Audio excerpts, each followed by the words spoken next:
Zachim revient un petit peu en force. Alors on va essayer de relancer un peu les shiurim qu'on faisait à une époque chez notre ami Hacher. Et alors là on est à deux ce soir à Bezat Hashem pour le premier shiur. Et après Bezat Hashem, on a prévu que tous les 15 jours, il y aura un cours qui sera fait par mois et un cours qui sera fait par égal Bezat Hashem. Et on va essayer de faire un peu de trizouk, un peu de halachot, un petit peu de... Le but c'est vraiment de les faire mettre la Torah dans la simcha, et essayer de donner une bonne hashkafa, un peu de chassidut, pour nous donner un petit peu à tous le srout, le sourire. Et Bezat Hashem que mamash on se renforce dans la Torah. On sait très bien que ben voilà, on vient passer de Noach Lech Lecha, deux parachutes qui sont pleines de sens. La première c'est le Maboul, le deuxième c'est le Bitachon. Le sujet de ce soir justement c'est le Bitachon. Parce que si on n'a pas le Bitachon, on ne peut pas avancer vraiment dans la Torah. Sans Imuna et Bitachon, si on a une confiance mamash en Kadosh Baruch Hu, c'est très très difficile d'être un bon Ben Torah. Avant toute chose, le cours il a été acheté par M. Yaakov Mordechai pour la réussite et la santé donc, de Esther Bat Choma, si je prononce bien, et ses enfants, donc Yaron Bat Rachel et Nora Bat Rachel, Hashem Baruch Hu, il y a le mamash Refoua Shelema et Hashem Natzlach Haraba dans tout ce qui est dans tout le pays. Alors on commence. Alors le sujet, on a dit c'est le Bitachon. Déjà, qu'est-ce que le Bitachon? Qu'est-ce que la confiance en Dieu? Le Bitachon, il va déjà avec la Emouna. C'est-à-dire que comme il y a un arbre, il y a des fruits, l'arbre c'est la Emouna, et le Bitachon, on va dire c'est le fruit de la Emouna. Donc déjà, la première chose qu'il faut, c'est avoir de la Emouna. Maintenant, c'est quoi la Emouna? C'est quoi avoir de la foi? Parce que pour avoir une confiance totale dans la Kadosh Baruch Hu, déjà, il faut avoir de la foi. Et la foi, c'est quoi? La foi, elle est automatiquement liée au Emet. Comme ça nous dit Rabbi Nachman, Emet ve Emouna, ce sont deux choses qui sont liées. Donc déjà, ce qu'on va comprendre, c'est que pour avoir la foi en Kadosh Baruch Hu, pour avoir un bitachon envers la Kadosh Baruch Hu, automatiquement, il va falloir qu'on travaille déjà sur ses midot. Parce que pour être une personne qui est dans la vérité, bah, c'est une personne qui doit travailler sur elle-même. Par exemple, quelqu'un qui est jalouse, une personne qui est jalouse, en général, elle ne peut pas vivre dans la vérité. Pourquoi? Parce qu'à partir du moment où j'envie une autre personne, à partir du moment où j'ai des midot qui sont mauvaises, des midot sur des traits de caractère qui sont mauvais, automatiquement, ça va m'amener. Par exemple, je suis dans la tacharout. La tacharout, c'est la compétition, toujours. Alors, je cherche de l'argent avec le meilleur, c'est moi qui vais réussir, c'est moi qui vais avoir la plus belle des voitures. Mon voisin, il était genre, moi, il faut que j'ai une piscine qui soit ornée d'autres choses, etc. Automatiquement, la tacharout va nous amener au shaker, à nous amener à avoir toujours plus d'argent, mais toujours plus d'argent, bah, quand tu touches 7 000 shekels, ce qui est très correct, mais ce n'est pas suffisant par rapport à ce que tu veux, bah, tu vas peut-être te mettre dans le travail qui n'est peut-être pas super caché. Pourquoi? Parce qu'il te faut plus d'argent. Et l'argent, et en plus, on veut vite. Donc, c'est un enchaînement de choses qui font que malheureusement, une chose après une autre vont nous amener à nous éloigner de la vérité, nous éloigner du Emet, et donc automatiquement nous éloigner donc, de la Emouna. Donc, déjà, qu'est-ce que le Bitachon? Déjà, première chose, qui a créé le monde? Je me rends qui a créé le monde. Bereshit bara Elokim et Hashem et Haaretz. Pourtant, déjà de ce principe-là, on va comprendre que tout vient d'Akadosh Baruch Hu. Le manque de Emouna, le manque de Bitachon, c'est de croire que quoi? Que Béhémet, Akadosh Baruch Hu, il ne peut pas tout faire. Mais un principe de base qu'on doit sur laquelle on doit se mettre en tête, c'est qu'Akadosh Baruch Hu, Akol Yachol. Akadosh Baruch Hu, il peut tout faire. Ben Mead, Ben Arbe. Que tu as besoin de peu ou tu as besoin de beaucoup, ou énormément, pour Akadosh Baruch Hu, il n'y a pas de barrière. La barrière, c'est une définition qui est 100% humaine. C'est une définition qui est, mamash, nous, en tant qu'humains, on est fini. Et le fait qu'on soit fini, qu'on ait une réflexion qui est finie, automatiquement, on pense, on se met des barrières. Par exemple, si je vous disais maintenant, voilà, demain, Jérémy Bezat Hashem, tu vas te rendre compte en 300 millions de shekels. Tu vas dire Amen. Vechen les morts, tu vas me dire aussi, Vechen les morts. Bezat Hashem, que moi aussi. Mais en réalité, au fond, on n'y croit pas. 300 millions, qu'est-ce qu'il a ce barbu là? Il a fumé quelque chose avant de venir. Pourquoi? Parce que dans la tête, on est moubal. On est limité. On est persuadé que Bémet, ça ne peut pas arriver. Bah, comment il y a des jours qui c'est quoi 300 000 shekels? Ou 300 000 euros? Ou 300 milliards? Qu'est-ce que c'est? C'est rien du tout. Je veux dire Chabakouk. Il y a Kesef Liazav. Ani Hashem. À quoi mettre Hachem? L'argent, l'or et l'argent appartiennent à Kadosh Baruch Hu. Donc, tu crois que c'est toi qui vas définir combien tu vas avoir demain ou après-demain? S'il a décidé, quand j'ai entendu parler qu'en Europe, il y a un Français, je crois, qui a gagné là l'euro million. 220 millions d'euros. 220 millions d'euros, vous savez ce que c'est? Il est tranquille, lui, sa femme, ses enfants, ses petits-enfants, je ne sais pas combien de générations sont tranquilles. Hein, il est encore plus gros. Pour vous dire combien, ça m'a ajouté de repenser à ça. Alors si déjà avec un loto on arrive à avoir des choses qui sont waouh, quel va faire ça que je vois beaucoup. Et nous malheureusement comme on est moukbal, comme on est limité dans notre tête, alors automatiquement on pense que il est moukbal. Donc c'est la première chose. La première chose qu'on doit réfléchir, c'est se dire Akadosh Baruch Hu, c'est lui qui a créé le monde. Avec ses définitions, avec son mode sa teva, son mode de vie, c'est ce qu'on appelle ça, ses règlements. Donc c'est lui qui gère tout. Moi, j'ai ce doute à faire. Je dois faire les efforts je dois me rapprocher d'Akadosh Baruch Hu, mais je dois comprendre que Akol Me'et Hashem. C'est la première chose. Un exemple simple qu'on a l'habitude de donner, c'est simple. On regarde une fourmi. Est-ce que vous avez vu une fourmi qui crève de faim, vous? Une fourmi, il y en a des milliards sur la Terre. Est-ce que vous pensez qu'il y a une fourmi qui crève de faim? Non. Qui s'inquiète d'elle? Problème. Maintenant, on prend quelque chose de beaucoup plus gros. Prenez un éléphant dans les savanes, depuis la nuit des temps où le monde est créé. J'ai déjà vu un éléphant qui crève de faim, vous? Est-ce qu'il y a un animal qui crève de faim? Ça n'existe pas. Et qui s'occupe de lui? C'est le problème. Calvachomer et Calvachomer, les milliards d'humains qui ont vécu depuis la création depuis 6000 ans d'histoire.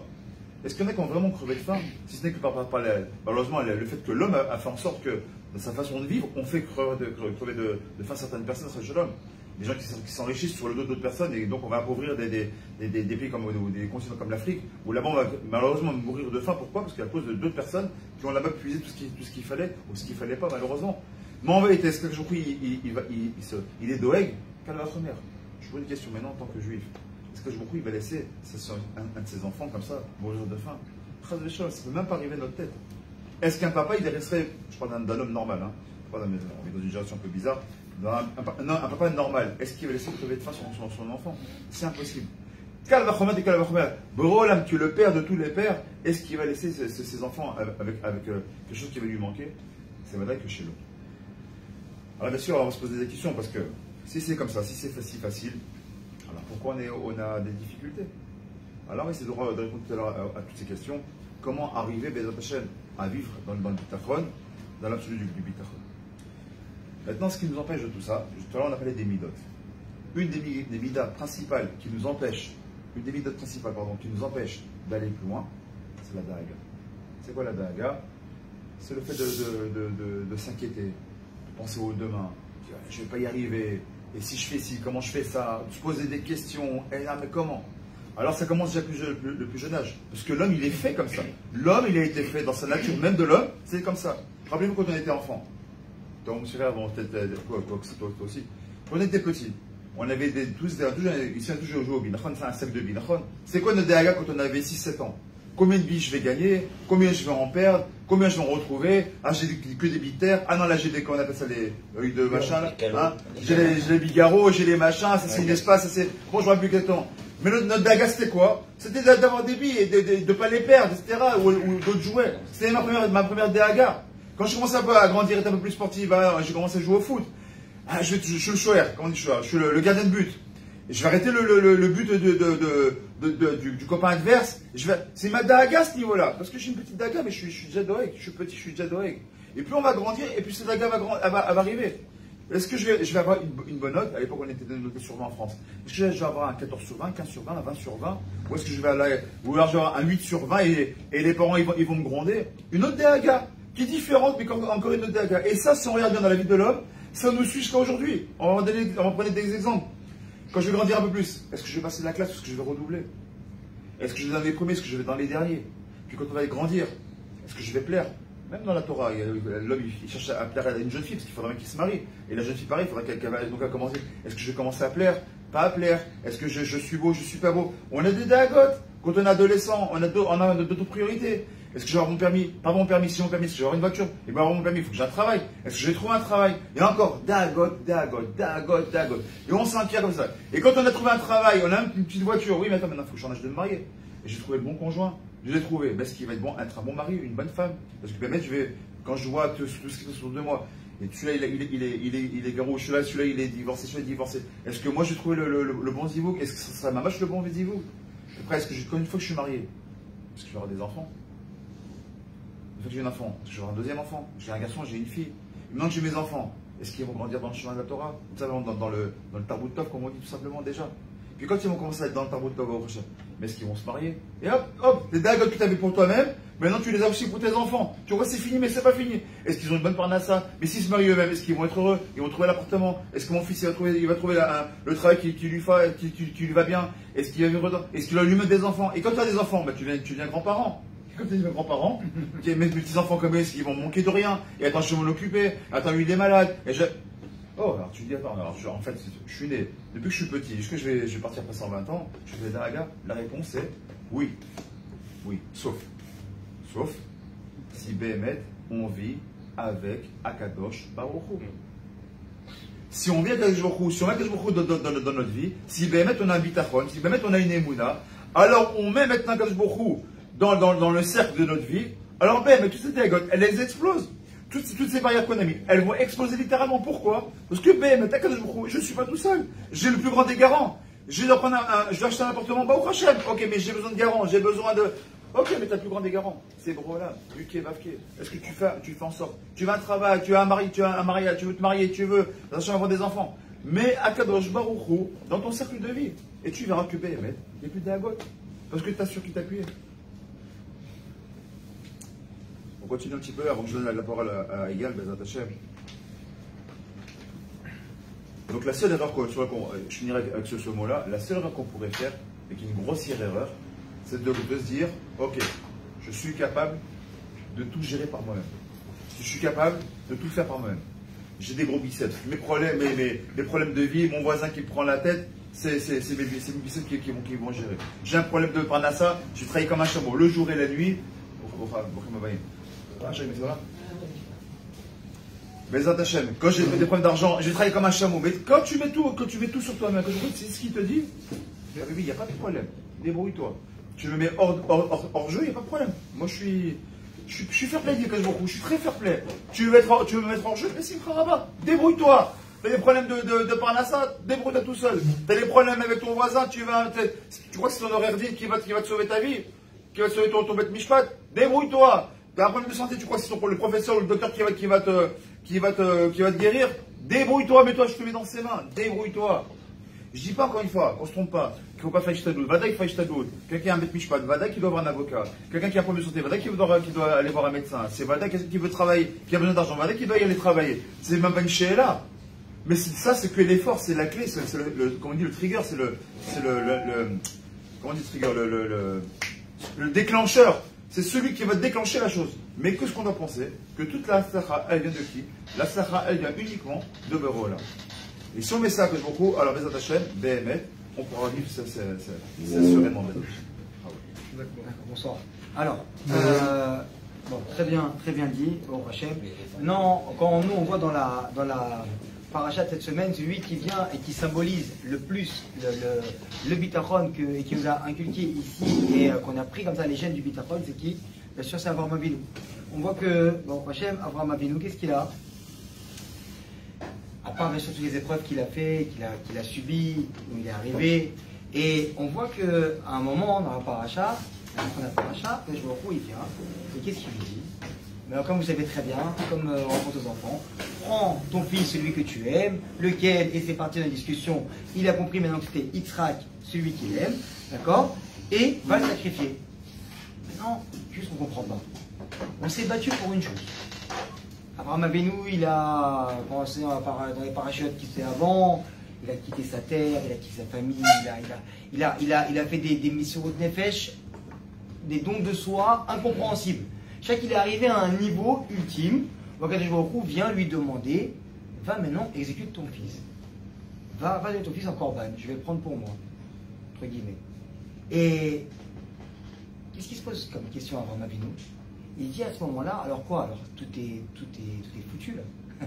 Parce que moi, je devais être là maintenant pour être entre guillemets, le précurseur du peuple juif. C'est moi qui va venir maintenant. Quand on vient, on dit Magen Avraham. Pourquoi on dit Magen Avraham dans la Mida? Parce qu'on est sommaire sur Avraham Avinu, qui est venu nous donner, si on avait la force, bon Hachem, qu'on a la force de se réveiller tous les matins, qu'on a la force de venir des shiurim, qu'on a la force d'aller travailler pour notre parnassa, qu'on a la force de faire tout ça. Tout ça, c'est grâce à Abraham, parce qu'il nous l'a transmis. Alors lui maintenant il vient, il voulait donner tout ça. Et pourquoi il lui dit maintenant, on va tout arrêter, on stoppe tout. Ton fils, tu le sacrifies et on arrête. Et qu'est-ce qu'il s'est dit à Avraham Avinu? Il s'est dit, alors j'ai compris. Akadosh Baruch Hu, peut-être qu'il a trouvé un autre tzaddik qui va venir à ma place. Il veut me remplacer. Peut-être que maintenant, j'ai pas très bien compris. Moi, j'ai avancé dans un chemin. Je suis arrivé à un niveau ultime avec Akadosh Baruch Hu. Je croyais que j'étais vraiment en symbiose avec eux, entre guillemets. Et quoi? Maintenant, il vient et me dit, on arrête. Stop, on arrête tout. C'est comme si quelqu'un qui vient, qui fait un chantier. ses clients ils sont super satisfaits de lui, et ils avancent, et qu'est-ce que tu penses pour ça, qu'est-ce que tu penses pour ça, et du jour au lendemain, ils disent, tu sais quoi, écoute, prends tes outils et sors s'il te plaît. Gentiment pas, ils disent pas, on n'arrête pas, il comprend pas, mais lui il se pose des questions. Alors avec nous, qu'est-ce qu'il a fait? Comment il lui a posé, comment il lui a dit, va amène ton fils. Car na et bincha, na c'est quoi? S'il te plaît, c'est une demande, c'est même pas une obligation, on lui a pas dit, Vayomer, Hachem, il lui a dit, demande, s'il te plaît, amène ton fils, entre guillemets, ça va être ça, et sacrifie-le. Alors, qu'est-ce qu'il aurait pu faire avec nous? J'ai pas très bien compris. Écoute, moi je suis le manik, je suis là maintenant. J'ai fait cette mission d'évêque depuis le début. J'ai ce bitachon bachem, je crois en toi.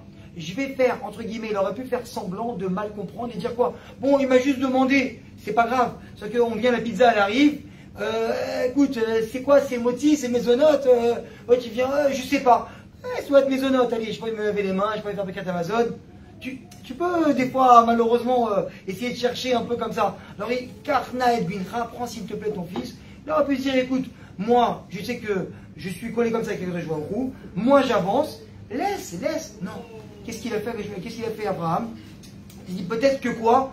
Il veut pas de moi comme manigre, entre guillemets, du peuple juif. D'accord? Et qu'est-ce que je vais faire? Malgré qu'il m'a demandé, il m'a dit cette phrase, genre, s'il te plaît, amène-le. Je vais quand même me réveiller tôt le matin avec la joie. Et quoi? Je vais prendre mon fils et je vais aller sacrifier. Pourquoi? Parce que je veux servir à Kadosh Baruch Hu. Je veux être là, comme on dit dans le bitachon, c'est quoi le summum, comme il a bien dit Hacher, et entre guillemets, pas rajouter en plus, mais compléter des petites choses comme ça à droite à gauche, que le summum du bitachon, c'est quoi? C'est de, malgré, dans les choses de la vie, si les choses m'arrangent ou m'arrangent pas, moi je continue mon chemin. Ça veut dire quoi? Maintenant que je m'a demandé ça, même si je suis hors jeu, qu'est-ce qu'il m'a dit? Il m'a demandé d'aller sortir. Maintenant, le mec qui vient, entre guillemets, s'est disputé avec sa femme.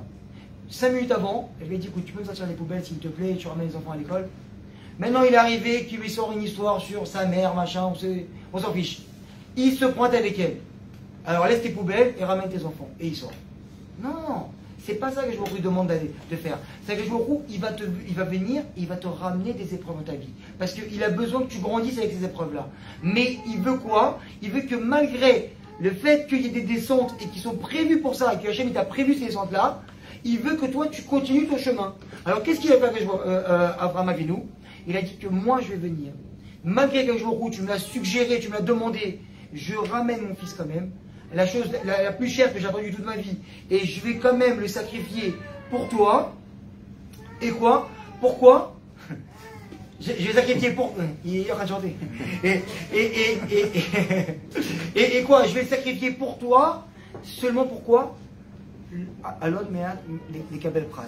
Je ne veux pas recevoir aucun applaudissement, je veux rien savoir, je veux venir donner mon fils simplement parce que tu me l'as demandé et pas parce que je vais recevoir rien du tout. Malgré que tu vas me mettre sur la touche, que je vais être de côté, moi tout ce que tu m'as demandé, je l'ai fait. Ça veut dire quoi? Ça veut dire que maintenant la personne qui vient, entre guillemets, qui a un problème avec son voisin, et que son voisin il a posé sa poubelle là-bas, alors Dafka on doit faire exprès. Dafka, je parce que c'est toi qui es venu, qui m'a ramené le voisin, qui m'a parlé mal. Alors quoi? J'ai le bitachon de comprendre que ce moment-là, que j'étais pas content, qui m'a peut-être fait même un bisaïon, une honte devant les gens. Alors tu vois, sa poubelle elle est posée devant. Alors toi tu sors maintenant le matin, lui il a sa poubelle là-bas. Au lieu de venir toquer chez lui, il lui dirait, tu m'as fait mal la dernière fois, alors moi je vais te montrer que tu as fait une faute. Alors prends ta poubelle et sors là s'il te plaît parce que tu veux être comme ça. Ou quoi? Prends une photo de la poubelle et la mettre comme ça en publicité dans le VAD et dire regardez, sortez vos poubelles, telle porte, telle personne. Toi, tu es avec Akadosh Baruch Hu. C'est très dur ce que je vais dire.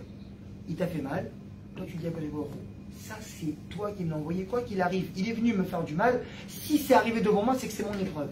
Tu prends sa poubelle, tu la prends toi-même en cachette et tu vas la mettre dans la poubelle. Et pas s'amuser. Et ça, c'est des choses qu'on vient ramener comme ça à côté. Mais c'est pour se travailler, pour se dire que Akadosh Baruch Hu, malgré le fait que des fois, dans la vie, on me ramène du mal devant moi, je sais que tout, c'est toi. Hachem Elokeinu, Hachem Echad. Il n'y a pas autre chose que toi. Donc, comment il va te parler Akadosh Baruch Hu s'il ne parle pas avec les gens qui sont autour de toi? Comment il va te parler? Il va venir, tu crois qu'on a le sroud d'être nous, Rabbi Nachman, d'être Avraham Avinu, d'être Yaakov Avinu, d'être Moshe Rabbeinu, qu'Hachem va nous parler? Il va nous parler avec les gens. Donc il va venir nous ramener des épreuves.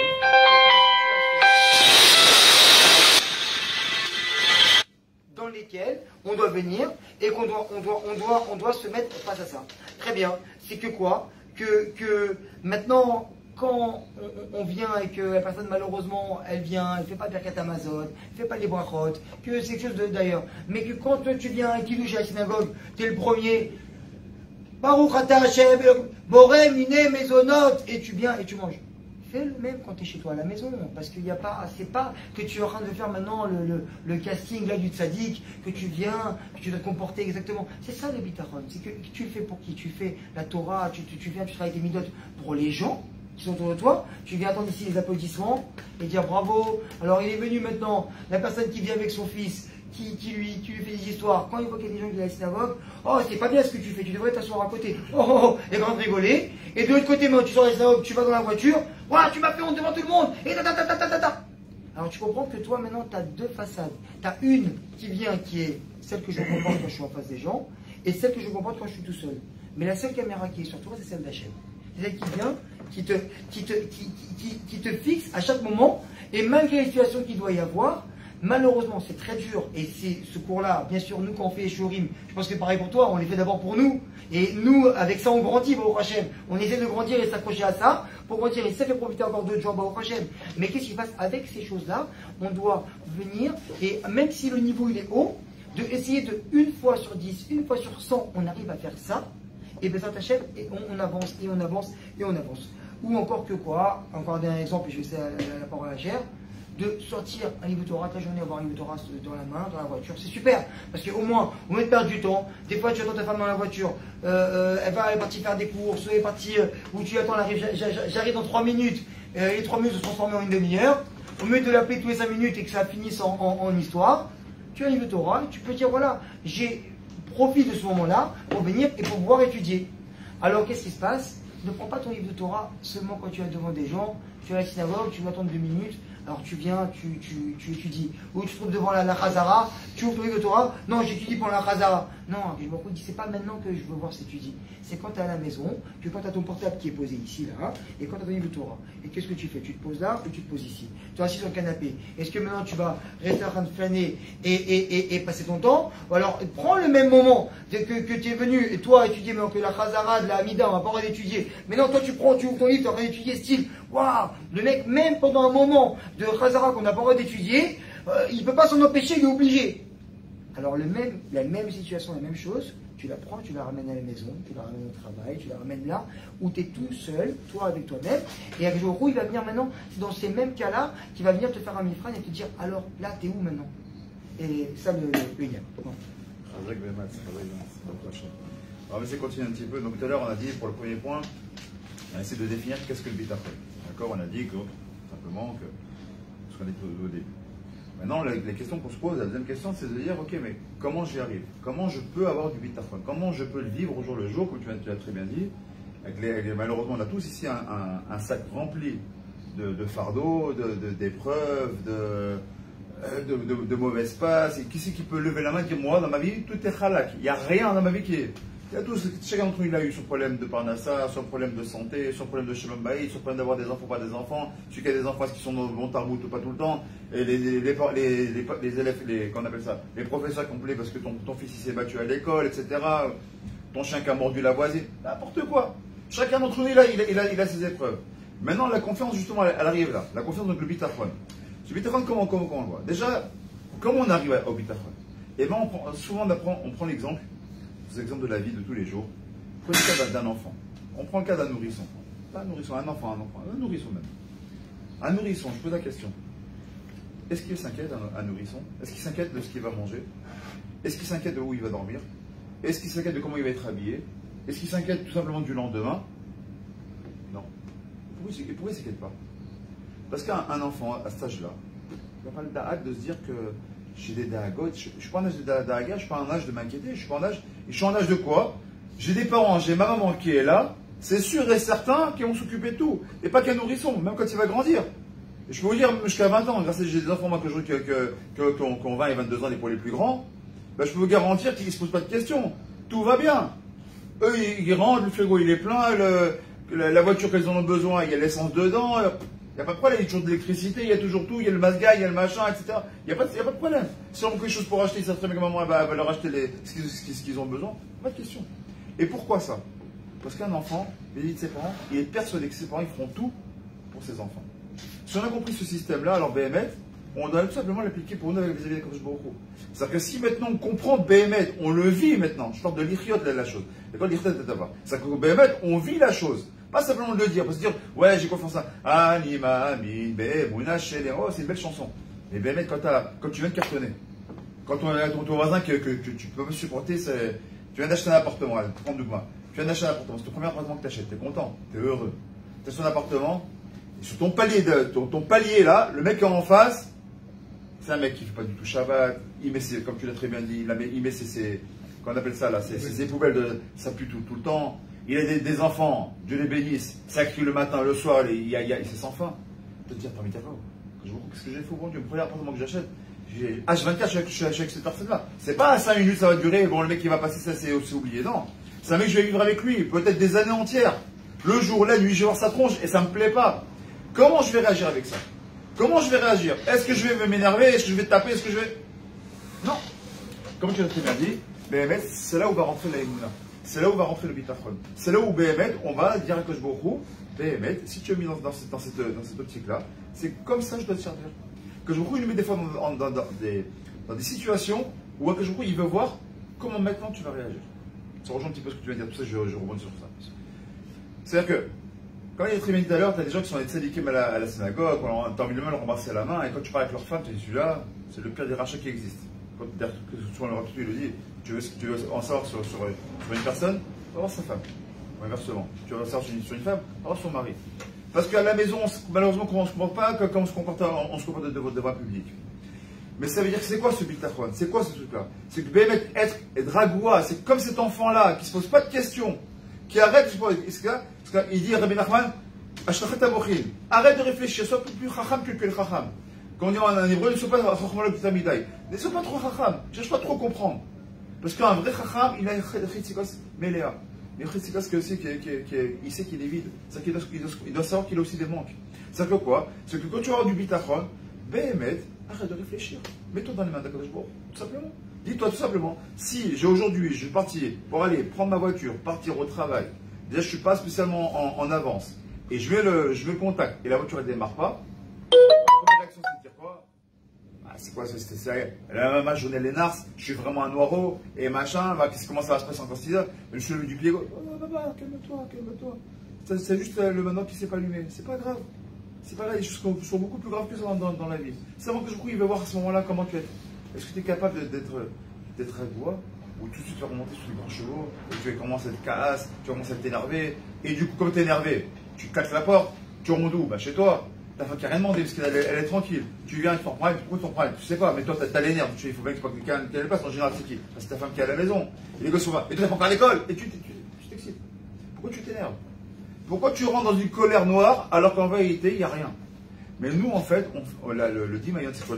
L'imagination, le Yetzara, il nous fait croire que c'est parce que le moment où c'est nars pour un petit truc, tout est nars. T'arrêtes un contrat, hey, ça y est, c'est bon, je suis pire des vendeurs, c'est pas pour moi. C'est pas vrai, c'est un client qui est perdu, c'est pas grave. Il y en aura d'autres des clients, tu arrêtes pas du choix, tu en trouves un autre, c'est pas un problème. Simplement que quoi? Que nous, on se met dans l'idée que comme on met Akadosh Baruch Hu totalement à côté, on est persuadé que si aujourd'hui je dois signer, c'est parce que je suis un super vendeur. C'est bien, c'est ta histoire, tu es un super vendeur, tu lèves le téléphone, tu te mets le téléphone, tu composes le numéro et tu appelles, tu as juste fait ton travail. Et maintenant, la tzara qui est derrière, elle ne dépend pas de toi, elle dépend de Borolam. Parce que je vois, genre avec la Parnassa, elle a déjà été marquée depuis Rosh Hashanah, qui est passé qu'à Rosh Hashanah prochain. Alors maintenant qu'il y a le Corona, qu'il n'y a pas le Corona, que tu n'as pas la pêche ou tu as la pêche, que le serviteur il tombe en panne ou pas tomber en panne, rien à voir avec ça. Parce que tout ce que tu devais recevoir, tu vas le recevoir. Mais est-ce que tu as l'émouna de ça? Est-ce que tu as conscience que ça se passe comme ça? Si tu as l'émouna, tu dis bon, c'est là. Le serviteur il est en panne, et bon, on attend que la panne elle se passe. Dis pas, ah là, comme par hasard, aujourd'hui j'ai un super rendez-vous, allez, ça y est, c'est mort, je vais tout rater. Non, c'est pas vrai ça. Le jour où il nous met dans des situations où il veut voir comment on va travailler sur le midon. Ça, c'est la première chose. Donc, comme je l'ai dit, comme l'enfant, il sait que ses parents font tout pour qu'il manque de rien. Nous aussi, on ne doit pas être des croyants. Les croyants, c'est bien pour les autres religions. Un juif, il ne doit pas être un croyant. Un juif, comme il dit le Rav Chaya, un juif, c'est un sachant. Il sait que Dieu va l'aider. Il sait que Dieu existe. Il sait comme un enfant qui sait que ses parents ne vont jamais l'abandonner, vont tout faire pour qu'il ait tout au niveau de l'argent, au niveau de ses habits, de la nourriture ou quoi que ce soit, ou de son toit. Il sait, le fils, que son père, il manquera de rien avec son père. Nous aussi, on doit savoir qu'avec le groupe, on manquera de rien. Et ça, c'est une darga, mamash, c'est un niveau extrêmement élevé. Qu'on doit dire, qu'on doit appliquer. Et qu'on met même peut-être ton voisin qui est pourri. Que toi, c'est la bonne mise de ton fils. Ou la bonne mise de ta fille. Parce que ça m'est arrivé. Et tu as pris un photographe. Et le photographe en question, maintenant tout le monde arrive. Et le photographe, il a oublié. Tu l'appelles. Dis-moi, Habibi, le héros, il a commencé, ça faisait une demi-heure. T'es où? Les invités sont arrivés. T'es où pour les photos? Ah, mais c'est aujourd'hui, je crois que c'était demain. Ça m'est arrivé. Tu as deux choix. Ou tu prends le téléphone, tu laisses de tous les noms et tu passes tes nerfs. Ou tu raccroches, tu fous un bon coup et tu dis, bon, ok, bah maintenant, qu'est-ce que je fais? Il n'est pas là, il n'est pas là. Maintenant, ici, il peut venir, il va venir en retard. Maintenant, il va tout arriver. Est-ce que tu vas te tenir pour autant, ça va changer quoi? Tu vas insulter? Ok, mais ça va changer quoi? À l'instant, ça va changer quoi? Ou est-ce que tu es capable de dire, tu sais quoi? Écoute, bon, c'est pas grave, fais ce que tu peux faire, je prends ton téléphone, Jérémy, t'as un bon téléphone, je t'en supplie. Mon photographe, il m'a planté, est-ce que tu peux prendre quelques photos? C'est exactement ce que j'ai fait. Avec notre beau-frère, avec Moshe, j'étais à mon beau-frère, j'écoute, tu prends des bonnes photos, essaie de me filmer 2-3 trucs. C'est ce qu'il a fait, mes deux beaux-frères, ils ont commencé à prendre des photos. On a manqué de rien, on a eu des photos, on a eu des petits films, des machins. Ok, c'est pas ce que tu voulais, ok, c'est passé comme ça. Elle m'a la saute. Maintenant, c'est le mariage.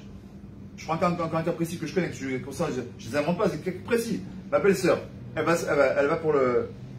C'était pour un mariage. Georgia. Là, pour un mariage. Elle donne une robe à faire chez une couturière. Super. La couturière, elle prend la mensuration, etc. Mais elle n'a pas pris en bonne que quand elle avait pris les mensurations, ma belle-sœur, elle était enceinte. Et une femme enceinte, et ben avec le temps, ça grossit un peu. Du coup, elle a pris ses muscles, etc. Vient le jour du mariage. C'est pour ton mariage, là? C'est plus le mariage. Le jour du mariage, là, ma belle-sœur qui est religieuse, et la jupe qui devait être donc, en dessous des genoux, avec la femme enceinte, avec le bidon, etc., c'était au-dessus. C'est ton mariage. Moi, qu'est-ce que tu fais? Tu te prends une crise, tu vas prendre la meuf et pam, tu la bastonnes, ça va changer quoi? Tu vas l'insulter tous les noms, ça va changer quoi?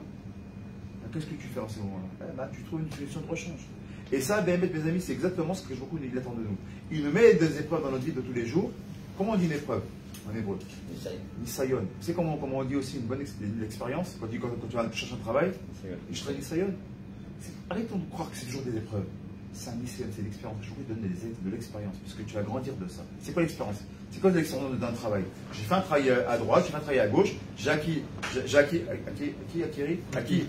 un certain nombre de valeurs ajoutées.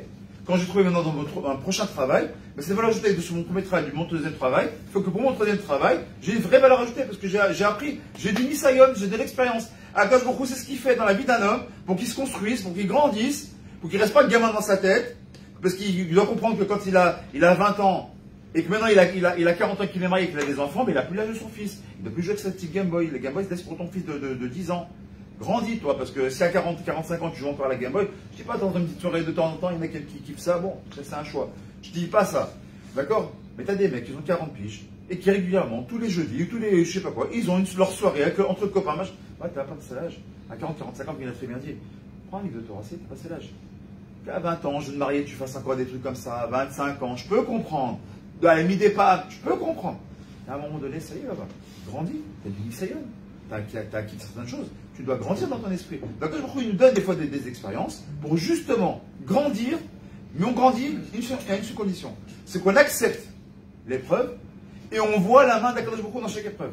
Alors, si on a vu ça, alors peut-être on a grandi. Mais si on ne voit pas la main d'Hachem, si on voit un tocard qui m'a pris ma place, si on voit un débile qui a oublié mon rendez-vous parce que c'est un photographe qui est débile parce qu'il a oublié son rendez-vous, ou j'ai vu quelqu'un qui n'a pas mis de soyi parce qu'elle n'a pas pris en considération qu'elle veut mettre enceinte, qu'elle a dû donc prendre un plus de marge quand elle a fait la robe. Alors dans ce cas, tu restes dans un cadre naturel. Dans ce cas-là, tu as toutes les raisons de t'énerver, mais tu ne grandis pas. Parce que dans 20 ans, dans 25 ans, ou dans 40 ans, c'est pas le même. Comme je dis souvent, il n'y a pas une plus grande clale à un homme que tu n'as pas vu depuis 20 ans. Tu dis, oh, t'as pas changé, t'es toujours le même. Il n'y a pas une plus grande clale que ça.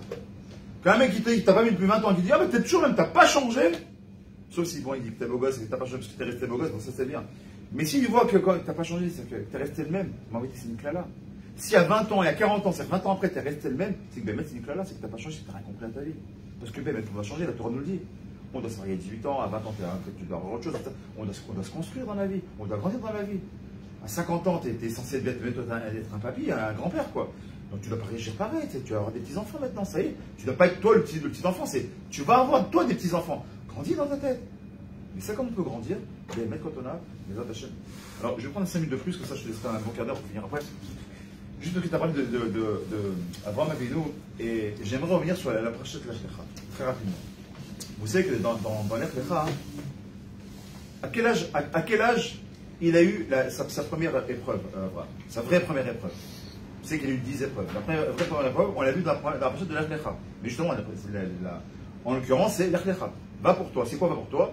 Quitte ta maison, quitte ta terre, quitte tes parents, quitte ton foyer, pour aller où? Dans une reste que tu connais même pas, une terre que tu sais même pas où tu vas aller. C'est une épreuve. Et là-bas, la Torah nous dit que quoi? Quel âge il avait Abraham? Parlez, j'ai l'impression d'être tout seul. Quel âge il avait? 99. Non. Ah bon? 75 ans. 75 ans. L'Ech par rapport à l'Ech Lecha. Ouais, pourquoi c'est bon qu'on fait les choses? C'est important pour ça de ça, qu'on vive un petit peu de la paracha. 75 ans, j'ai une question. Le Rav Biderman, il pose une question. Il dit, Béhémet, bénénou. Qu'il ait 50 ans, 75 ans ou 100 ans. Qu'est-ce que ça veut changer notre vie qu'il ait eu sur la première fois 75 ans? Rav Biderman, il dit, tu sais quoi? C'est une grande avamina. Tu auras une grande compréhension. Il dit, pourquoi? Il dit, parce que 75 ici, ça en vérité, c'est un clin d'œil avec une gématria. Vous savez que la maîtresse, c'est des valeurs numériques. Les valeurs numériques, on peut comprendre beaucoup de choses. Il dit, vous savez pourquoi 75 ans? C'est pas simplement l'âge qui n'est pas là. Il dit, parce que 75 ans, 75, c'est la gématria de quoi d'après vous? De quel mot d'après vous? Du mot bitachon, comme par hasard. Vous prenez le mot bitachon, en gématria, en valeur numérique, bitachon, c'est exactement 75. Pour dire, en fait, quand l'Ech Lecha, il est parti, c'est pas seulement qu'il est parti et bon, il est parti. Non, non, non. On dit pas qu'il a 75 ans, moi, il a ITVA, et moi, j'ai rien à perdre, de toute façon, je suis un vieux schnock, je vais y aller. Non, non, c'est pas ça qu'on veut te dire. Ce qu'on veut t'enseigner, qu'il est parti avec bitachon. Il avait une foi entière en Kajbourou. Moi, je viens d'une maison d'idolâtres, dans un pays en Mésopotamie. On me dit de partir en Eretzken que je connais pas, des gens que je connais pas, de quitter mon père, quitter ma famille, quitter tout mon toit. Je fais faire tu vois où je suis. Laisse-moi faire tu vois en France. Non, dis va en Eretzken. Grandis, va là-bas. Sors, l'Ech Lecha, va là-bas. Pourquoi? Parce que bitachon. Mais c'est l'Aro Exé. Écoutez bien comment il est beau ce pirouche. Comment ce chidouche, pour moi, c'est un très beau chidouche. Vous savez pourquoi ça ne va pas dans nos vies? Parce qu'en général, quand quelqu'un il a le cartonné, il roule, pam! Oh purée, il m'a rentré dedans. Pourquoi je me dis, là, pourquoi ça? Pourquoi il m'arrive cette tuile encore? Pourquoi il m'arrivait ça? Pourquoi j'étais envoyé dans le bois? Pourquoi j'ai telle histoire? Pourquoi? La question qu'on se pose toujours, c'est lama. Lama, j'ai irali. Lama, j'ai cette chose-là. Comme par hasard, si on prend le mot lama, maintenant on fait un peu de gamatria. Lama en gamatria, c'est pour combien? Lamed, 30, même, 40 et 5, ça fait combien? Comme par hasard, ça fait 75. C'est pourquoi arrête de poser des questions. Parce que la question, c'est tout simplement un manque de bitachon. Quand tu poses la question déjà, c'est un manque de bitachon. Et lama si, et pourquoi je suis pas riche, et pourquoi je n'ai pas la santé? Vous savez quoi, on a ici une personne, que Dieu le bénisse. Que Dieu le bénisse. Des fois, on a excusez-moi le terme, un petit peu de travers, excusez-moi le terme. On dit, oh là là, pourquoi j'arrive pas à marcher, je bois depuis 10 jours, j'ai mal au pied, je me suis cassé le petit doigt de pied. Une personne ici qui a connu la chaise roulante, qui connaît la douleur, et qui dit, Baruch Hashem, tous les jeudis, quoi, comment ça va? Baruch Hashem, je suis sur mes deux jambes, Baruch Hashem, on vit, Baruch Hashem, on respire, Baruch Hashem, on a des enfants, Baruch Hashem, on a un travail, Baruch Hashem. Tu sais quoi? Ça me fait rappeler ces mêmes histoires, vous savez, tout le monde a dû voir ce petit Sirton là. Comme ça, une personne comme ça qui est pas en vélo, c'est un mec qui est super riche comme ça. Il a un hélicoptère comme ça. Et il dit, il a une expérience, il dit, ah, si j'avais mon jet privé, je pourrais partir d'un continent à l'autre. Avec mon hélicoptère, c'est bien, mais bon, je fais d'une ville à l'autre. Un jet privé, je pourrais partir. Puis tu as celui qui voit l'hélicoptère qui passe, et lui, il est dans sa grosse voiture, sa grosse belle, il dit, ah, si j'avais un hélicoptère, je pourrais aller beaucoup plus vite là où mon goût c'est dans les bouchons, mais j'ai une belle voiture, mais j'ai un hélicoptère. Puis tu as celui qui est à côté, qui est son petit teuf à côté, il a cette petite voiture là, cette petite Skoda là, et qu'il a depuis 15 ans. Et il voit la BM, il dit, ah, si j'avais cette BM là, comment je pourrais me la kiffer, faire des petites accélérations, etc. Et à côté de la Skoda, qu'est-ce qu'il y a? Et le mec, il commence à pleuvoir, il y a un mec qui est en moto comme ça. Il dit, ah purée, si moi j'ai rien qu'une voiture, au moins quand il pleut comme ça, au moins je serai couvert. Puis à côté, tu as le mec comme ça qui voit la belle moto, et lui il est en vélo. Il dit, ah purée, si j'avais une moto comme ça, je pourrais aller très vite, faire mes courses d'un autre. Puis t'as celui là-bas qui est sur des guiboles, il dit, purée, moi j'attends le bus. Si j'ai rien qu'un vélo électrique, je pourrais être tranquille. Et puis t'as celui qui est en chaise roulante, qui dit, ah, si j'ai rien que les jambes, je pourrais au moins monter dans le bus comme tout le monde. C'est quoi cette image? C'est qu'en vérité, on veut toujours plus. On croit toujours que c'est mieux ailleurs. Va, dis merci de ce que tu as. Apprends à remercier Akadosh Baruch Hu. Arrête de poser des questions. Arrête de dire lama. Parce que la réponse égale bitachon. Gamatria 75. Mieux que ça. Et je finirai que je te donne la parole.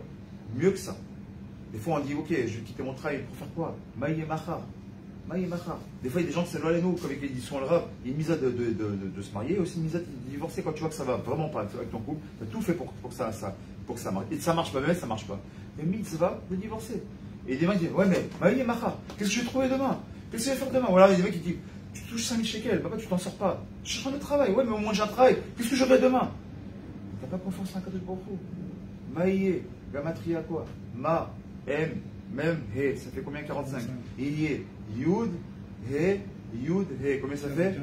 30. 30 et 45? 75. Pour te dire, Baba, quand c'est pour le passé, Lama, qu'est-ce qui m'est arrivé au passé? Ou Maïe Machar, qu'est-ce qu'il y aura demain? Tu ne poses pas de questions. Si tu as un bitachon dans Borolam, il n'y a plus de questions. Ça, c'est Abraham Avinu. Il ne s'est pas posé de questions. Qu'est-ce qu'il va y avoir? Qu'est-ce qu'il y aura? J'ai confiance en Akadosh Baruch Hu. Ce qu'il me dit à Hachem de faire, je le fais. Et quand on a confiance en soi, en Akadosh Baruch Hu, alors Béhémet, rien. Il n'y a rien qui peut m'arrêter. Pourquoi? Parce qu'il va mâche Yud, Ke, Vav, Ke. Borolam, il est devant moi. Et j'ai plus de questions à me poser. Alors, vous savez très bien que Israël, Baruch Hashem, c'est le pays des ségoulottes. Quand moi j'étais en France, je connaissais pas trop il y avait quelques ségoulottes comme ça qu'il fallait faire et tout. Mais là, Baruch Hashem, chaque fois qu'il y a n'importe quelle fête, n'importe quelle chose, on vient, hey, ségoulotte de faire ça, ségoulotte de taille. Avant, là-bas, prends une pierre, mets, écrit, jette dans la mer, fait. Et Baruch Hashem, et on essaie de faire voilà, les ségoulottes, et on avance. Et le Rav Chaim Volodjin, dans son livre Nefesh Chaim, il ramène qu'il a une ségoula pour tout guérir. Problème de Shalom Bayit, la ségoula de guérir les problèmes de santé, problème de Parnassa. Donc là, tu te dis, wow, attention, si c'est Rav Chaim Volodjin qui vient, qui dit ça, c'est pas comme si que moi je viens, je vous dis ça. Et il vient et ramène, c'est quoi cette ségoula? Et vous verrez, des fois, les choses les plus simples, c'est les choses les plus profondes. C'est de comprendre que En Od Mi Levado. Ça veut dire qu'il dit, et bien, qu'est-ce qu'il vient et qui nous dit? Il nous dit que si maintenant on a des problèmes de Parnassa, c'est parce qu'on n'a pas confiance en Hachem 100%. Si on a des problèmes de Shalom Bayit, c'est qu'on n'a pas confiance en Hachem à 100%. D'ailleurs, il a dit, tout à l'heure, quelqu'un qui vient, qui va prendre de l'argent, est-ce qu'Hachem ne peut pas nous donner comme ça une grosse somme d'argent d'un coup? Il peut pas nous faire. C'est quoi? C'est comme à ma ville, comme une personne qui vient, son père il est milliardaire, et il monte et dit, bon, comment je vais faire, machin, nana, et toi qui es son voisin il dit, ah, c'est le fils de là-haut, il habite au grand penthouse avec double appartement, 4 piscines, machin, tout, toboggan. Bref, il vient, il dit, ah, ça va, qu'est-ce que je peux faire pour toi? Et tu dois avoir rien besoin, toi. Vous pouvez me prêter 200 shekels, s'il vous plaît? Ouais. Il lui sort un billet de 200 shekels, il lui donne. Qu'est-ce que vous croyez que cet homme-là, quand il a fermé la porte, il va penser? Dis-moi, son père, il ne peut pas lui donner 200 shekels, il est milliardaire. Et le père, quand il passe, et qu'il aurait vu cette situation-là, s'il voit dans ses caméras, il n'aura pas eu honte de ça, que son fils, il va demander 200 shekels au voisin.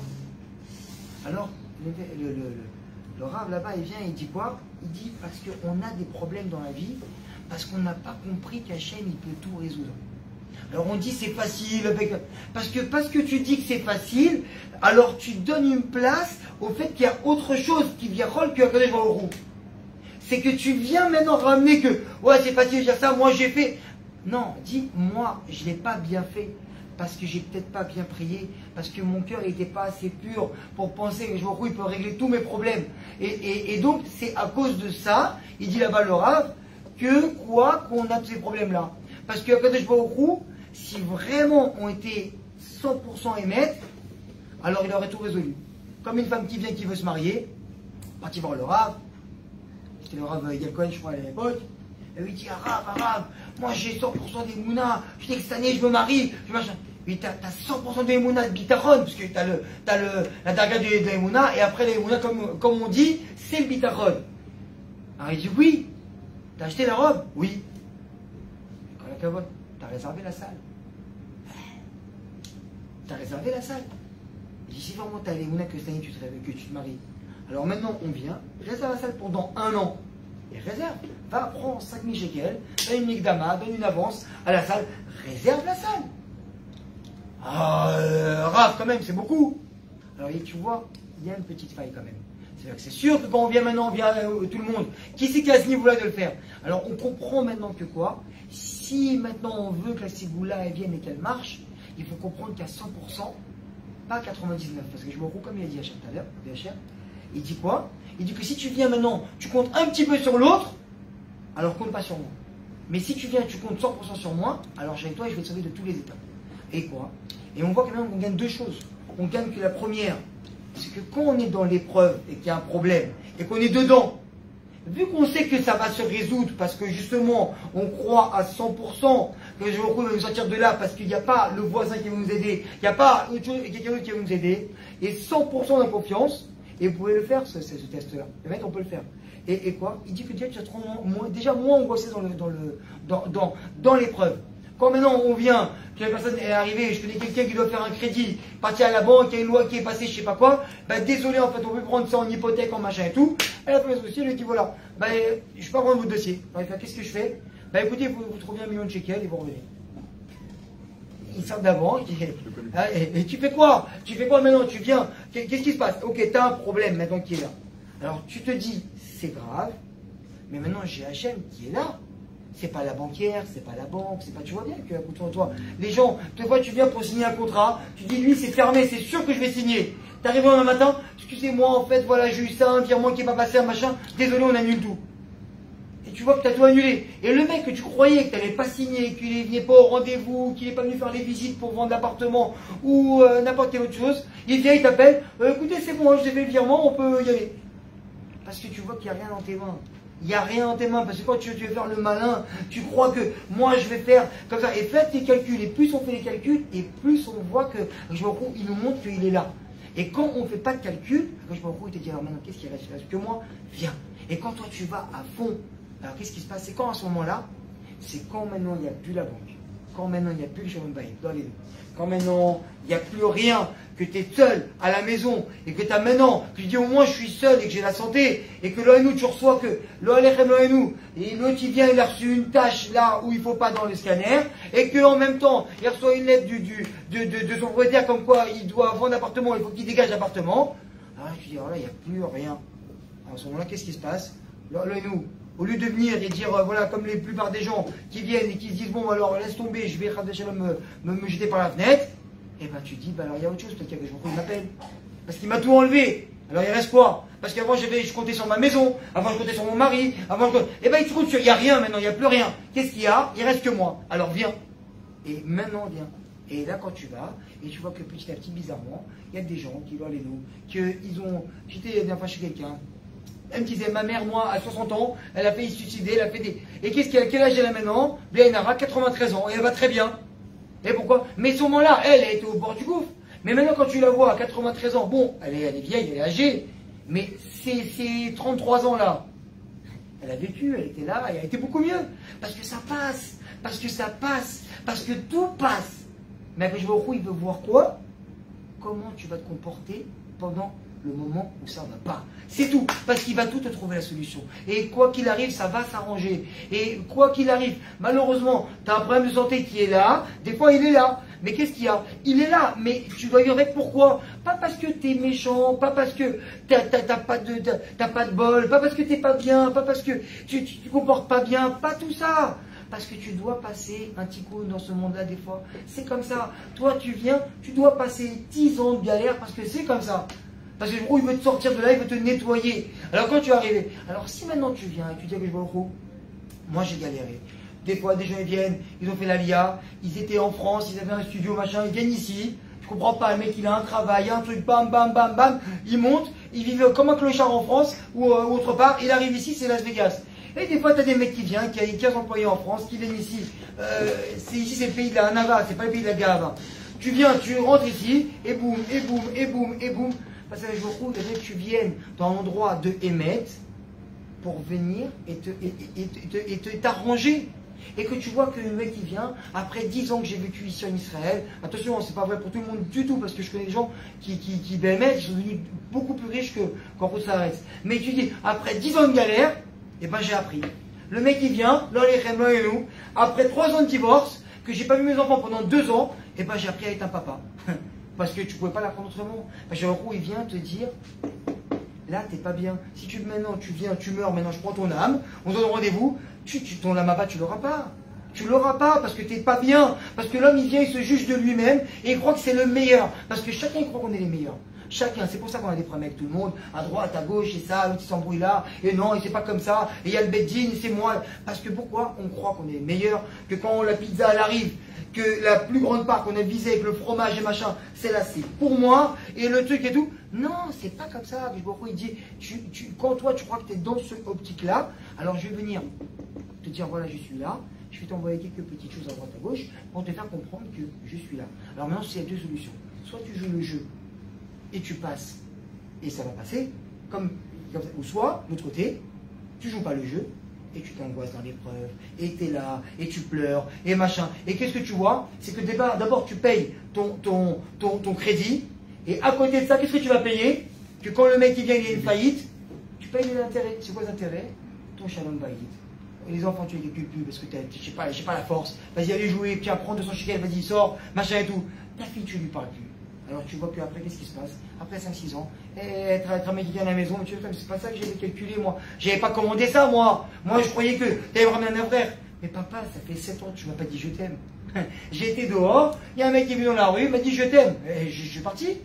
Parce que pourquoi? Parce que toi, tu es occupé dans tes problèmes. Parce que qu'est-ce qui se passe? Un jour, il vient, il te dit, toi, tu vas faire la Torah et les mitzvot et la Hirat Shamaim, c'est pour toi. Et moi, je vais m'occuper de tout le reste. Alors, pose-toi sur moi. Toi, tu vas à la synagogue le matin. Toi, tu essaies de parler bien. Toi, tu essaies d'être gentil. Toi, tu essaies de ramener tes enfants à l'école quand ils peuvent. Toi, tu fais ça. Toi, tu fais ça. Tu fais ça. Et tout le reste, le client, c'est moi qui m'occupe. Appelle pas. Appelle pas. Appelle pas. C'est pas la peine. Ben, appelle pas. Tu fais la Ishtadout alors. Fais la Ishtadout.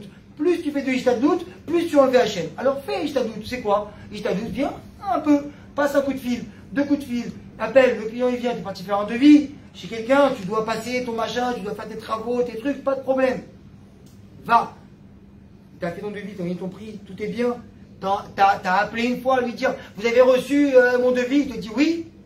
Ça y est, lâche. Là, c'est plus toi, là, c'est Hachem qui va faire. Comme ça, rapidement, 1 minute, une petite histoire comme quoi, à la fin de Jborou, quand on a de l'Aïmouna, on a du Bitachon, il vient et que Béhémet, et quand on le fait à 100%, il nous arrange tout. J'ai des gens que je connais comme ça qui. Là, c'est l'histoire, ça arrive la semaine dernière. Ils ont un restaurant, à côté, il y a encore un restaurant, et à côté, il y a encore un restaurant. Maintenant, le problème qu'il y a, c'est quoi? Il y a un binyan au-dessus, et il y a en bas un studio d'enregistrement pour des chanteurs et des choses comme ça. Le mec du studio d'enregistrement, il vient, il envoie donc assurance et tout, fuite de malade, genre par là. Le mec, il vient, il peut plus là-bas exercer son activité. Obligé de fermer. Donc qu'est-ce qui se passe? Il appelle donc son assurance, elle envoie les dossiers à tout le monde. Maintenant tout le monde doit se partager donc les frais donc du fait qu'il ne travaille pas, les réparations et tout. Ça arrive au tribunal ils viennent, bonjour. Alors le tribunal en fait quand ils arrivent, ils ne décident pas. C'est on rase tout ce qui est à raser. Vous enlevez là-bas, donc s'il y a une fuite, humidité, machin dans le restaurant, ou enfin pas humidité, fuite dans les tuyauteries, vous enlevez tout votre carrelage. Vous fermez 1 mois, 2 mois, 6 mois, le restaurant est en faillite, et Corona et tout, on n'a rien à cirer, excusez-moi du terme. On vient, vous enlevez tout votre carrelage, votre sable, votre machin, vous refaites la plomberie, vous refaites l'étanchéité, on veut voir comment ça se passe, et après on vous donne les choux, vous remettez vos carrelages et tout, et vous repartez sur l'activité. Maintenant, je connais une des personnes qui avait un restaurant là-bas, qu'est-ce qui se passe? Ils font maintenant 1 mois de travaux, ils ramènent le mec, 90 000 shekels, il leur fait là-bas le hitoum, l'étanchéité, tout ce qu'il y a et tout. Il dit j'arrive lundi, donc qu'est-ce qu'il faut faire? Mettez-moi 20 cm d'eau sur toute la surface et on va voir maintenant s'il y a la fuite ou il n'y a pas la fuite en bas. Et on saura si le YouTube il est bien fait et tout, et vous pouvez continuer vos travaux et finir et merci, au revoir. Maintenant, qu'est-ce qui se passe? Pendant ce temps-là, le restaurant à côté il vient, selon les calculs avec l'expert et tout ça, ils ont vu que en fait tout le nések, tout le problème du mec en bas, c'était un des restaurants de gens que je connais. Alors maintenant, ça veut dire quoi? Il faut qu'il se paye tous les dégâts. Parce que l'assurance ne rembourse pas les dégâts qu'il y avait en dessous. Bon, ok, dans leur contrat et tout ça. Maintenant, ils arrivent dans un système, ça y est, c'est fini, ils jettent la clé, ils ferment, c'est terminé, c'est mort. Et à partir de ce moment-là, il y a une tour de route et de dire, bon voilà, il n'y a plus rien, alors maintenant, je sors dehors, je pleure à qui? À Kadosh Baruch Hu. Ça veut dire que c'est là maintenant que Baruch Hu, il vient te dire, allez viens, je t'appelle, viens. Et là maintenant, qu'est-ce qui se passe? La personne m'a expliqué qu'elle est sortie, qu'elle a pleuré pendant une demi-heure dehors, en train de parler, qui virole comme un fou, mais c'est un peu des doutes, à Kadosh Baruch Hu. Et ça. Qu'est-ce qui s'est passé? Pour finir rapidement l'histoire, le mec qui vient doit vérifier du bitoire, il les appelle en disant écoutez, je pourrais venir que la semaine prochaine. Alors qu'est-ce qui se passe? Ils ont ça d'eau, une semaine avec de l'eau, comment ça se passe? Ça pourrit l'eau. Alors ils sont obligés maintenant de venir avec les seaux, enlever toute l'eau, tout sécher, machin et tout. Et encore, rajoute, t'es parti pleurer que je me roule une demi-heure, tu dis ça va s'arranger. Non, enlève l'eau maintenant, va toi, truc, ta. Et ils ont enlevé l'eau. Et ils ont entendu après 3-4 jours que la personne, elle arrive, donc pour l'état des lieux. Il arrive, qu'est-ce qui se passe? En premier, il dit, je rentre pas dans votre restaurant, je vais voir en bas. Il va voir en bas. Il va voir en bas. Qu'est-ce qui se passe? Il regarde, grosse fuite en bas. Mais qu'est-ce qui se passe? Mais le restaurant où maintenant? Il n'y avait pas d'eau.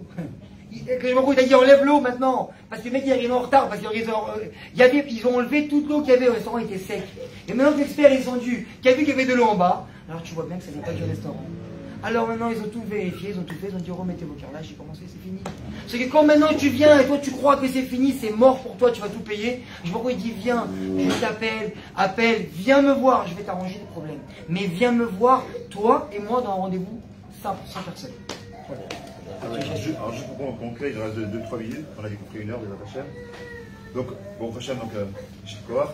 Donc on a bien compris de Hachem que le bitachon c'est quelque chose qui est important. Sans le bitachon, il est impossible pour un juif de me faire la voisine d'Hachem comme il se doit. Parce qu'au jour le jour, il sera bloqué. Donc rappelez-vous ce qu'on a dit, plus de questions. Dès qu'on a le lama, dès qu'on a le pourquoi, dès que j'ai ma question, quelle qu'elle soit, pour quel que soit le problème, quel qu'il soit, dès que j'ai un lama, tout de suite je dois avoir l'image bitachon. Lama, bitachon. Mayemachar, bitachon. Comme c'est marqué, comme il disait David Ameller, comme ça il dit Aboter Ba'Hachem, Chesed, Yisvevenu. Celui qui a une confiance en Kadosh Baruch Hu, alors le Chesed va l'accompagner. C'est quoi le Chesed? La bonté va l'accompagner. C'est qu'à partir du moment où la mâche, tu as une confiance, ma mâche, j'ai envie de dire, aveugle en Kadosh Baruch Hu, automatiquement le Chesed est autour de toi. C'est la bonté t'accompagne. C'est quoi la bonté t'accompagne? En 2 mots, c'est dire quoi? On va être capable, tout simplement, de transformer la rigueur en miséricorde. Comme il y a l'exemple qu'il vient de donner. Quand a priori, tu as quelque chose d'indigne qui tombe sur la tête, tu as quelque chose de difficile qui tombe sur la tête, tu as l'impression qu'il n'y a pas de sortie, il n'y a pas d'issue. Pas du moment, comme il dit David Ameller à la vache Shalom, les choses d'ailleurs, on peut lui faire confiance. David Ameller, c'est celui compris pour un mort, un malade, une femme qui est enceinte, pour se marier, qu'est-ce que quoi, pour l'être filote. Pourquoi est-ce qu'on fait? Tikkun HaKlali, Tikkun HaNefesh, ce que vous voulez. Il n'y a pas une fois où on n'amène pas David Ameller. Donc si David Ameller il te dit, Chesed, et Stra, Abotar Ba'Hachem, Chesed Vevenu, qu'on doit le croire. Que le Chesed, il veut prendre sa place à partir du moment où tu as de la confiance en Kadosh Baruch Hu. C'est noir sur blanc. Autre chose qui est dit, Tzadik, on a l'exemple. Qui c'est qu'on est le Tzadik? On a l'exemple qu'on vient de passer. Qui est le Tzadik? Parce qu'il a une émouna, il a survécu. Qui? Non? Avant lui-même. Mort. Le monde entier, Hashmada, Olamit. C'est pas Hachem comme les nazis, Mahshama Vezecham qui ont tué 6 millions de juifs et 10 millions de. Et je sais pas combien de tziganes et combien. On parle pas de ça. On parle d'une Hashmada, une destruction planétaire, où il restait quoi, 6 ou 8 êtres humains. 8. Entendu? 8 sur des milliards d'habitants. 8. Qu'est-ce qu'il a fait? Al-Tzadik, Emunato Yichil. Le Tzadik, par sa Emuna, Emunato, sa Emuna, Yichil, il vivra. C'est qu'à partir du moment où tu as compris que ta Emuna, c'est elle qui te fait vivre, tu as compris que Béhémet, tu as Ishtadlout, comme il l'a dit, c'est très bien. C'est que l'Ishtadlout, l'Ishtadlout de l'or, c'était quoi? Bon, moi, tu me dis de faire la Teva, je fais la Teva. Pourquoi la Teva? Comme par hasard, on appelle ça la Teva. La Teva, c'est l'arche en français. Mais la Teva, c'est aussi la nature. Tu vois. Je reste, en tant qu'être humain, je reste dans la nature des choses. Tu lui dis de faire, je vais faire. C'est Ishtadlout. C'est la nature de l'homme de faire la Ishtadlout. Mais tout le reste, c'est pas dans mes mains. Que je meurs pas, que l'humanité disparaisse ou pas, c'est pas dans mes mains, c'est toi, Boréal, qui choisit. Moi, Al-Tzadik, Bemonato Yirkid. Dernière citation que je vais rajouter pour clôturer, c'est ce qu'il dit encore David Amelech à Shalom. Qu'est-ce qu'il dit David Amelech? On le chante. Chante avec moi. Baruch Hagé Ever Parapapam Asher Yiftar Bachem. Baruch Hagever, béni soit le Gever, l'homme qui place sa confiance en Kadosh Baruch Hu. Vous savez ce qu'il répond sur son fils, Shlomo Amelech à Shalom? Arur Hagever, Asher Yiftar. Asher Yiftar.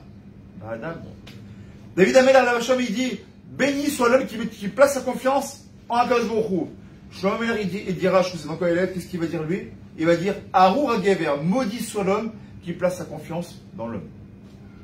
À partir du moment où tu crois que, comme on l'a dit tout à l'heure, on revient sur ce qu'on a dit, tu crois que c'est le professeur qui va te sauver ta vie, tu crois que c'est l'avocat qui va te sortir de ton problème, tu crois, t'as rien compris. Si t'as compris, tu t'appelles Hachom, tu t'appelles Arur. On parle de l'homme le plus chacham du monde. Shlomo Amelech la vache Shalom. Celui que l'homme qui est considéré comme le plus sage du monde. Après Moshe Rabbeinu, bien évidemment.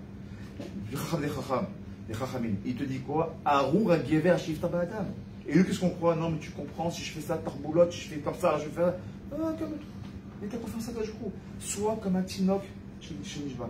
Fais comme un enfant qui est confiant à ses parents et confiant à Kadosh Baruch Hu. Si bien on arrive à ça, alors Mamash, on arrivera à vivre une vie parfaite de Hashem. Et bien j'espère que ce show il vous a plu, qu'il nous a mis de tous renforcer. En tout cas, comme il a très bien dit Igal au début, sachez une chose, lui comme moi, tous les choses qu'on fait, c'est surtout et avant tout, on n'est pas là pour des balemoussa pour dire aux autres comme il faut être, on travaille pour nous-mêmes. Vous sommes trop gros, des attachés, que je vous donne cette chance-là, qu'on ait une mamache à voir oui. Rabbi Hanani ben Ekashon et Raphaël pour les écoles, ça les firach, Irbaim Torah du Shedema, à la dernière Khafseman Siko, Tegil Torah, Veyadi.